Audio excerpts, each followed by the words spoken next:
No. Let's see. The job that I had when I was in New York City was with the Bureau of Child Welfare, and I was a child abuse investigator. I had a little card, ID card, and we get these reports that somebody thought a child was being neglected or being abused. Right.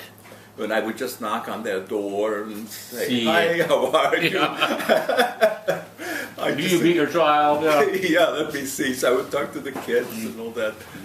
And there were some really awful things that happened and some kind of fun things. But I always went on these cases by myself because it would really kind of impede the way I would deal with people. And I had never any problem with anybody. I think it's just what women would actually give me their kids. Please take him. Oh my God. But it's very interesting, just like my public health job, the social service job is a female dominated kind of a work. I've noticed, for example, that public health here, which is really striking, it's 4 men out of 10. The rest are women, and they're in charge or whatnot. And the same thing happened, obviously, with child abuse, with social workers. They're mostly females. And they were afraid to go to the cases by themselves, for good reason, because first of all, they were scared when they went in, and the situation always got worse. They got beaten up, they got raped in stairways and whatnot. But they still kind of persisted doing it. Getting their degrees and getting these jobs. But anyway, they never went alone. They always asked somebody to go with them. And I always hated it. First, it was kind of boring. It was very upsetting because you couldn't do anything. Because she was in charge. So I go out on a case. I think it was actually in the Bronx. With this young woman, kind of pretty, she was kind of skinny, black hair, and a little dizzy, vain type person. And mostly, of course, these were black people, especially in the slums, that we had to deal with. And we go in, and I notice there's a woman, and she has 2 children. She has a 6-year-old boy, and she has a little, like maybe a year-old baby she's holding in her arms.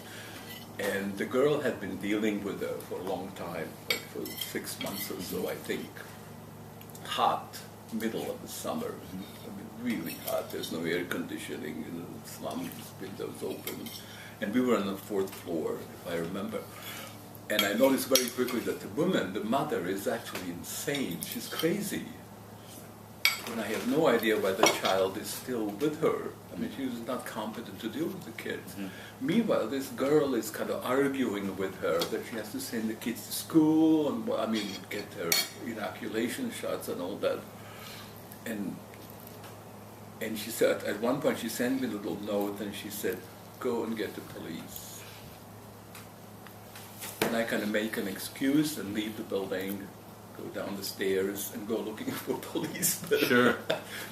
I finally find some guy in their little black limousine driving around the Bronx, and I had a beard, and I looked like a junkie. I did not look like a social worker. And of course, the law takes me a long time. It takes me like 15 minutes to explain to them what is happening. And the police usually were relatively helpful. They were kind of used to these things. And I'm about 6 blocks away at that point from the house that led. As we drive back, we notice there are people down in front of the building screaming and like this. And what had happened, the woman threw the baby out the window. Oh my God. Yeah. The baby died. 4 stories young. Oh my God.